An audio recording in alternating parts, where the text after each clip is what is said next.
many of the examples that Darwinists point to demonstrate the power of evolution, like dog breeds, for example, it turns out that the mutations behind them are degradative. That is, they are mutations that degrade or break genes that were already there. ID, the Future, a podcast about evolution and intelligent design. If life is built on complex molecular machines and information that is both complex and specified, can unguided evolution actually get the credit? Welcome to ID the Future. Thanks for joining us. I'm Andrew McDiarmid, your host. Now today I conclude my conversation with two awesome gentlemen, molecular biologist Dr. Douglas Axe and biochemist Dr. Michael Behe, two experts featured in the new movie The Story of Everything. Over 2 episodes, we're discussing their participation in the movie and unpacking some of the insights they share in it. And I've got a few more exclusive clips to share with you to make our conversation more fruitful. Well, to get started, let me share with you the 1-minute trailer for the movie The Story of Everything. Today, I'm going to tell you a story which may seem very strange to you. How in the world did this start? Has the universe always been here, or is it finite? We want to take our metaphysical hypotheses and see what they point to. Here is evidence for what can only be described as a supernatural event. Turned out to be the tip of the iceberg. Without guidance, we would get a life-unfriendly universe. We're dealing with a system of manifold, complex design. We associate information with a rational intelligence behind it. The universe, it bears everywhere the fingerprints of its creator. The concept of life as a cosmic phenomenon should have many consequences. The question then was, what does one do about it? That was the short trailer for The Story of Everything, which opens April 30th, 2026. We'll tell you where to go to learn more about the movie and get tickets at the end of this show. Well, my two guests today are very well known in the intelligent design research community and beyond, but for those not as familiar, let me briefly introduce them. Douglas Axe is the Rosa Endowed Chair of Molecular Biology at Biola University, the founding director of Biologic Institute, the founding editor of Biocomplexity, and the author of Undeniable: How Biology Confirms Our Intuition That Life is Designed. His research, which examines the functional and structural constraints on the evolution of proteins and protein systems, has been featured in many scientific journals.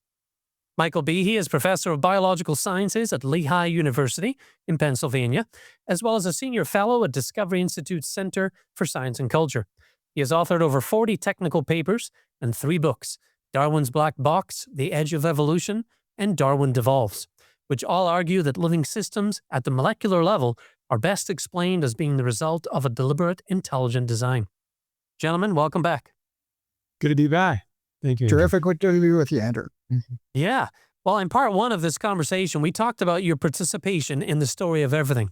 We talked about the stunning level of complexity and design on display in the living cell, including some of our favorite molecular machines, like the bacterial flagellum. We also discussed proteins, the drivers of cellular processes, and how the information in DNA directs the construction of proteins. Now, let's start with a word or two about The Story of Everything. How did this movie project come across your radar, and what was it like to participate? Let's start with Doug. I can't remember who first reached out to me, but there have been projects like this that I've participated in previously. And sometimes they've been a documentary that doesn't make it to theaters. I wasn't sure where this one was going. But when I actually got there on set in Bellevue near Seattle, I thought, well, they've spent some time building a set mood here. And that was unlike, sometimes you just sit in a chair and someone asks you questions. So I thought there's some filmmaking that's happening here. I wasn't sure where it would end up. We certainly didn't have a title, The Story of Everything, at that point. So I was very pleased to hear that it came together and really love what I've seen about it. Mike, what did you make of the experience? Yeah, I'm kind of low down on the totem pole here. I'm not a mover and shaker, so Not a producer. I learn things on a need to know basis. So like Doug, it was a number of years ago that I was invited to come and talk before the cameras at this very nice set in Washington, and I heard that it was a project was developing, but nobody asked me my opinion about it. I was just there to gab about the stuff that I usually gab about. And I was delighted to hear then, not too long ago, I learned probably with the rest of the population that the movie was all set and that it's going to cover everything that modern science has shown that point so strongly to design, from the fact that the universe has a beginning down to the fact that cells are run by machines. And I'm privileged to see a reviewer's cut or a reviewer's copy of the movie, and it's terrific. Yeah. Well, Doug, discoveries in molecular biology during the last century have revolutionized our understanding of the cell. Why are these discoveries such a game changer, and why do they require a fresh evaluation of the processes and mechanisms that some say can account for life?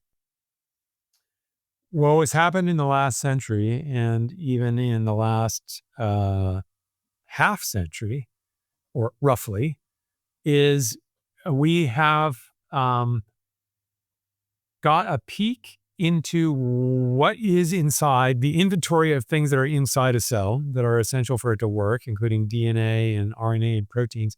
But we've also gained the technology, and a lot of this actually we borrowed from living things, to manipulate these things. And we can perform experiments now to find out how fragile are these things. And when I say fragile, I don't mean primarily like you break a glass. I mean more like putting typos in a paragraph. You can find out how fragile a paragraph is by messing it up. And there's a point where someone can't read it anymore. And you'd be surprised how quickly that happens. You don't have to change 9% of the letters. If you change like 35% of the letters, you'll have an unreadable text if you do that randomly. So we reached a point where technology allowed us to do that kind of thing on these components of a living cell and to put numbers on how tightly constrained they are, or how intolerant of change they are. And another way to look at it is, how hard would it be to get one of these things if you didn't know you were doing? If something accidental is going to produce components and it has no idea what it's doing, how likely is it that it would produce components that work? And we had no answer to that 100 years ago. We had some description of what is inside a cell, but we didn't have any answer to that. In the last 40 years or so, a lot has happened that has enabled us to do rigorous experiments that answer that kind of question.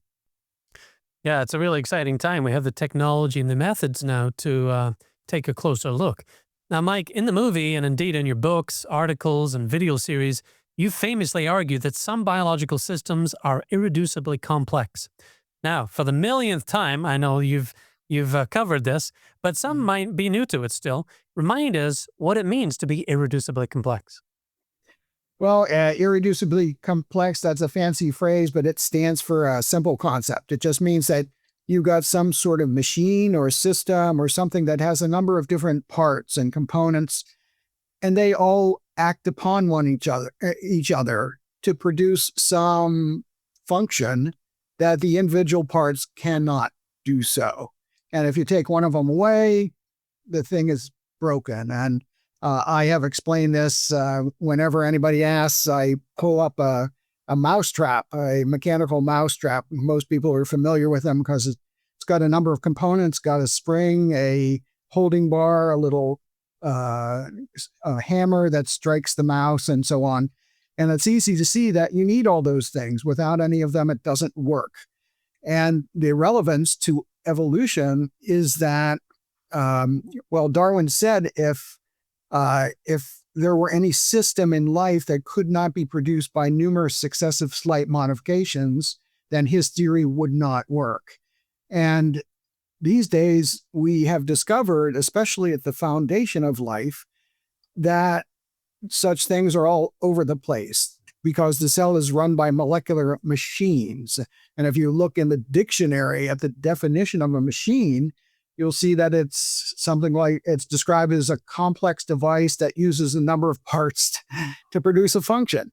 And so it's exactly what you would not expect a Darwinian process to produce. So irreducible complexity is a big roadblock to Darwinian evolution, and it's also a pointer to intelligent design, because when you arrange things for a purpose, you can see the purpose. You can only minds have purposes. So a mousetrap, if you see a mousetrap, everybody knows that was put arranged by a mind. And now that we find machines in the cell, we are justified in thinking that they were arranged by a mind as well. Right. And in the movie, you unpack irreducible complexity quite a bit, and you also connect it to that acknowledgement you just mentioned that Darwin himself made in his famous book On the Origin of Species. I want to show that clip to our audience now. Darwin knew nothing of these sophisticated multi-part machines in the 19th century, and his theory is not equipped to explain them. Darwin himself said if it could be demonstrated that there was any system that could not be put together by numerous successive slight modifications, my theory would absolutely break down. In the bacterial flagellar motor, if you take away the drive shaft, or if you take away the propeller or the U-joint, it's broken. If any key component of the flagellar motor is removed, it stops functioning. This means simpler evolutionary precursors wouldn't have worked. So natural selection wouldn't have preserved them, halting evolution before the fully functional motor could develop. On the flip side, when you see a system that's put together with a number of components matched to each other, you recognize that's the product of a mind. The Darwinian mechanism of mutation and selection, which has long been posed as a kind of designer substitute mechanism, cannot build those systems, then perhaps they look designed because they really were designed. Mike, we can now point to a number of complex organs that exhibit properties of irreducible complexity. Has Darwin's own litmus test been satisfied then? Well, yes, it has. So hey, we can all go home.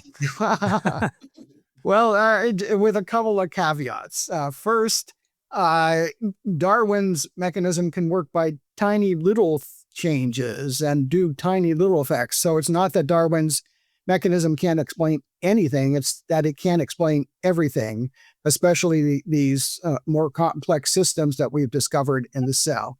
It turns out Darwin threw a rhetorical monkey wrench into the argument. He said that if it could be demonstrated that biological systems couldn't be produced slowly and gradually as his system required, then his theory would break down. But essentially, he's asking opponents of his theory to demonstrate a negative, that something could not possibly happen. And science cannot prove a negative. Only, mathematics can prove a negative. Science can't, because it deals with empirical facts. So in my travels, people throw that up to you all the time. You can't prove that something couldn't happen. But effectively, I think his theory has indeed been falsified. Okay. I'm glad you point out that caveat, because it would appear that Darwin's being very humble there, right? And very willing to acknowledge, the frailties of his theory, but it might also just be a little arrogance there saying, prove me wrong. Well, so Mike, you talk about things breaking down, or at least Darwin's theory. There's another aspect of breaking down I just want to touch on briefly. In your work, you have, pointed out that Darwinian processes tend to break things to bring about change in many cases, rather than build new things. Can you just briefly explain what that means? Sure. It's interesting that for the longest time, for 130 years or so after Darwin's book came out, we couldn't test his theory because changes, mutations happen at the molecular level of life, and the technology did not exist to follow such changes at that level. But recently, in the past 25-ish years or so, we have developed that technology. And it turns out that many of the examples that Darwinists point to demonstrate the power of evolution, like dog breeds, for example, it turns out that the mutations behind them are degradative. That is, they are mutations that degrade or break genes that were already there. And it turns out that it's easy to get an improvement by breaking something. If you think of, your car, suppose you wanted to get better gas mileage in your car, how could you do that? One way is to take a door and throw it away, and take the trunk lid and throw it away, and you're reducing the weight, and that will help you get better gas mileage. But that doesn't tell you how a car is built. And it turns out that that's what Darwin's mechanism is doing the great majority of the time. It's taking things, breaking them, and for specific circumstances that can help. Wow. Yeah, that's such an important insight to have gained. Well, Doug, I want to play another clip from the film. This is you and Steve unpacking the concept of specified complexity, the type of information that is found in living cells. Let's watch that now. In classical information theory, there isn't a way to distinguish a series of symbols that are merely improbable from a series of symbols that are improbable and also functional. The difference between the monkey typing out random gibberish, which would be a highly complex arrangement of characters, but not one that conveys any meaning or performs a communication function, and say a line of poetry like time and tide wait for no man. If you compare those two symbol strings side by side, you'll see that they both are highly improbable. But something is present in the one string of characters that's not present in the other. And that's what we call specificity. Or sometimes it's called specified complexity. The arrangement of the characters is specific to perform a function. Now, what's interesting in life, you have things that are not just complex and that there's lots of parts, it's that they're arranged in a particular way that allows them to do something remarkable. And that is the thing that makes the complexity, not just ordinary complexity, but specified complexity. And DNA is a great example of specified complexity. So, Doug, you've done important work on the rarity of functional proteins. What did your research show, and how does it help us understand the information that's running the show in biology? Yeah, I started working on this when I was in Cambridge, in various labs in Cambridge. Did some work that showed, at the time, it was common to think that the inside of a protein, it's called the hydrophobic core, the interior part is what gave it its shape, and the exterior was highly flexible, didn't matter what was on the exterior in terms of amino acids. So if that's true, a sequence would not have to be very accurate in order to fold to perform a functional protein. You'd have to get the interior bits right, the things that end up being on the interior. And the exterior, you could have whatever you want, as long as it likes water on the exterior. And I did some early experiments that showed that that was not true. In fact, almost the reverse. You can get away with quite a bit of wiggle room on the interior, but the exterior is exquisitely sensitive to changes to amino acid sequences. So it was at a time when these ideas were at play and no one was sure exactly where they would land. I had, an opportunity that was given to me to start to tease out what does this really look like. And it ended up, my time in Cambridge culminated with a paper that was published in Journal of Molecular Biology in 2004 that was deliberately messing up chunks of a protein, a folded protein that does chemistry, and putting millions of these in bacterial cells to see what fraction of them work after you've messed them up. And so that's kind of a way of finding out how tolerant or intolerant to messing up are these things? And you can actually get a number. You can actually measure it and do a calculation. And when I did that, the published figure for how rare are the sequences that work for a particular function is 1 in 10 to the 77th power, 1 in 100,000 trillion, trillion, trillion, trillion, trillion, trillion. I can say that and you can write the number down, but nobody can get their head around that. Yeah. It's a very, very low probability that a chance process would hit a target like that. It's comparable to, if you imagine being blindfolded and throwing a dart, how big is the wall and how big is the bullseye? The smaller the bullseye and the bigger the wall, and the more you've been spun around, the harder it's going to be to hit. Well, this ends up being a wall the size of a sphere enclosing the visible universe, and a bullseye the size of a hydrogen atom. So there's when you put it in those terms, people realize that's not going to have my chance. Yeah, and that's true.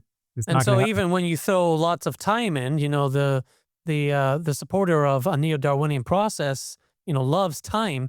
But even when you throw all the time in the history of the universe, it doesn't equate, does it? Yeah, 1 billion years sounds like a long time until you look at numbers like this. 1 billion years is nothing if you have to solve a problem like that. Yeah. Yeah.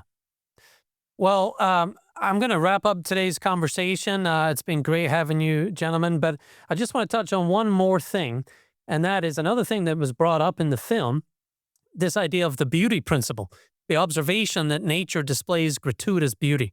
Here's a clip of Doug starting a sequence of the film that explores this idea.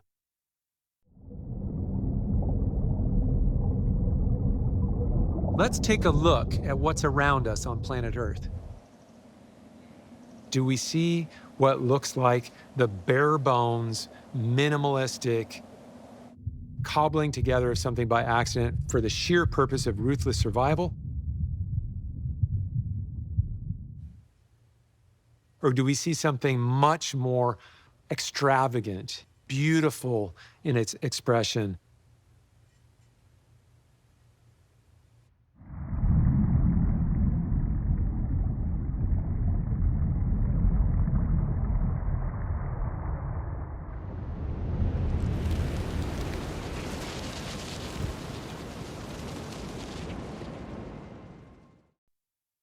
Now, Doug, you describe it as extravagant in its expression. I like that way of putting it. Tell us more about the beauty principle at work in living things and what that suggests. I think it's a very powerful way to contrast what we should see if a Darwinian mechanism, which is breakage of DNA, mistakes in DNA, and a ruthless survival mechanism, which is natural selection. So if that is the explanation for life, then on planet Earth, we should see nothing but sort of brute force, clumsy survival machines.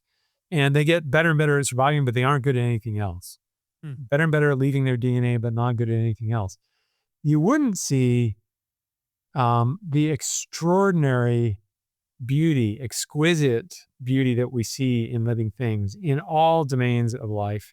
You wouldn't see something that looks like art. You'd see something that looks like, for my students, I do a architectural comparison, and I use brutalist architecture.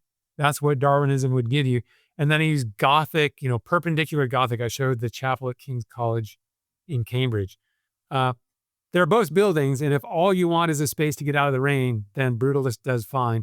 But the King's College Chapel in Cambridge delivers way beyond that. Yes, you get out of the rain, but it's glorious. And I think in life, you see the glorious thing. And I think everybody has to know this. Even biologists who deny a creator, they see this. I think you can't not see this.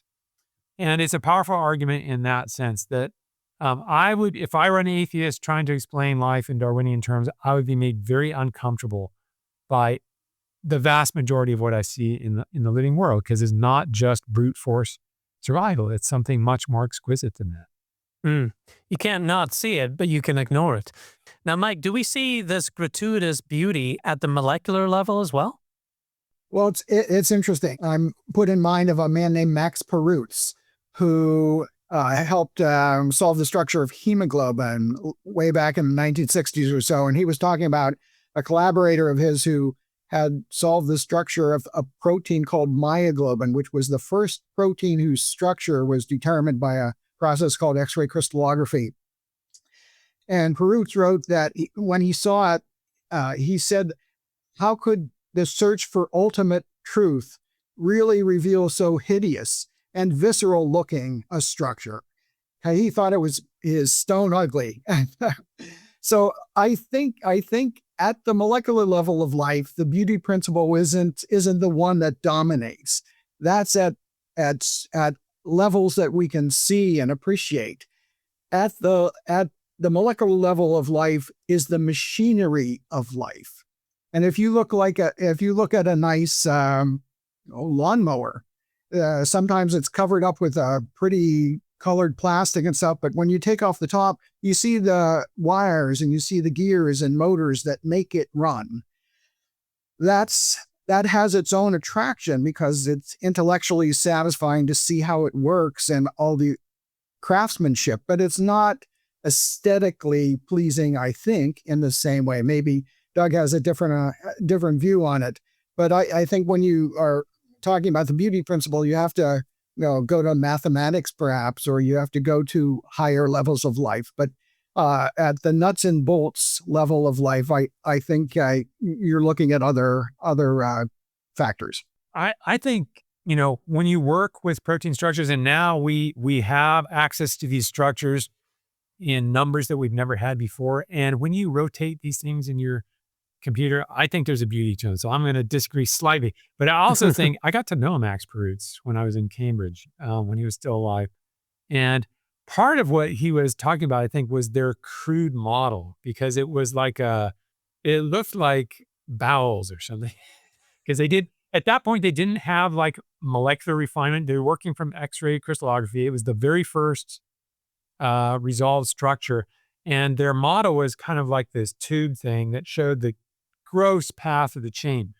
When you start to get details in and you start to see the distinction between an alpha helix and a beta sheet and the way that sheets can make, barrels and stuff like that, I think there's a geometric beauty, but it's not simple geometry. It's not like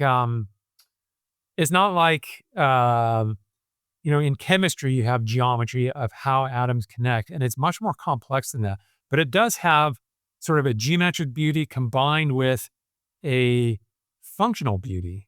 And things become beautiful like the ATPase. When you see how the thing works, you go, oh my gosh, that's brilliant. And there's beauty to brilliance as well.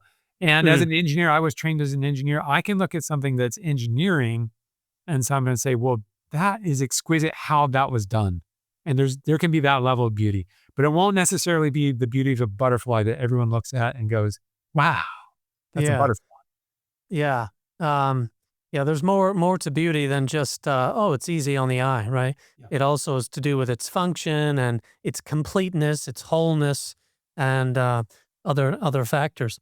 Well, final question for the both of you. Obviously, we have a ton of resources the intelligent design community has produced over the years. But if we have somebody who enjoys the story of everything, they go see the movie, they're jazzed about it, they're excited about some of the things they did not know, what would you say is a good resource to turn to next? Other than your books, of course, Well, where should they turn next to learn more? To Mike's books, and Mike will say, "Yeah, that's be Doug's book. We're not looking like vain book promotion." Yeah, well, your books are awesome, and they do a great job of unpacking all this. Let's say somebody doesn't even want to read a book. What would they do next after watching this movie and realizing, that there's intelligent design in aspects of life? I have a website, and it's called michaelbehe.com. I don't know anything about the internet. I didn't set it up. Somebody set it up for me. And on that, there are a number of videos called The Secrets of the Cell. And I did not make the videos, but a wonderful videographer named Cal Covert, who is a medical videographer, got interested in ID, and he did all this stuff. He gave me a script to to talk, and they're really nice, light videos that get across the ideas pretty well. So if you want something that's easy to watch and not too long, go to michaelbehe.com and look for those videos. Yeah, Secrets of the Cell. How about you, Doug? Where would you point people next? Well, he said michaelbehe.com, douglasaxe.com is coming in a matter of a week or two. We're working on it right now. I'd like to see these videos that you're talking about, though. It's interesting that people are not promoting design. Like you remember, Mike, the Inner Life of the Cell that was done by Harvard many years ago, probably 15 years. It's exquisite. So these are people who are not trying to promote design. Go look at, if you're viewing this, go look up Inner Life of the Cell. It was done by a Harvard team, and there's a beautiful version of it that's done to music. They're not trying to teach you molecular biology. Just listen to the music and watch. And it's stunning, the level of complexity. You'll see a lot of these things like Bill Densky calls it the UPS truck, walking along the track, carrying a parcel. And it's hard to believe that these things can happen at the molecular level, but they do. And that's quite stunning. That'd be one place to go. I feel like there's a need for more resources that are kind of like middle school level. You might know some of these, Andrew. Casey Luskin is kind of a resource for, we've got a lot of material that's kind of college, high school. I feel like we should be reaching down to 7, 8, 9, 10-year-olds and getting them to think about these things and not be pushed around when I love to quote Alison Gopnik, she wasn't promoting design. In the Wall Street Journal, she said, by elementary school age, children start to invoke an ultimate godlike designer, even children who are being brought up as atheists. Okay. So what she's saying is, mom and dad are atheists. They never told you about God. They never told you anything. You go out in the back garden and you see a butterfly. You suddenly intuit that this was made by a godlike designer. So there might be a need that that is not being well met for speaking to people at young ages and showing them, you think of it this way, and it's right for you to think of it this way. Right. Yeah, I think we do need board books. We need chapter books. We need, videos that are geared for kids. I know my own kids love to watch the molecular animation videos that we've put together, including the one that's walking along, that's the kinesin, isn't it? Yeah. But those aren't made for kids, obviously. But they're fun. They can appreciate them, like but they're not. Maybe a need for, and maybe I'm just missing some things. I'm sure there are people who have written, I have seen someone who's written something for young kids, like 4 or 5-year-olds. Yeah. But these are ideas that are in play in people's minds from the beginning. And I think there's a need for people to say, don't think that those ideas are wrong just because you had them early on. They could actually be right. And the things that people are telling you, teachers and professors, they might be wrong. But it takes a little bit of courage sometimes to hold on to an idea that your gut tells you is right, even though somebody with a PhD is telling you it's wrong. Yeah.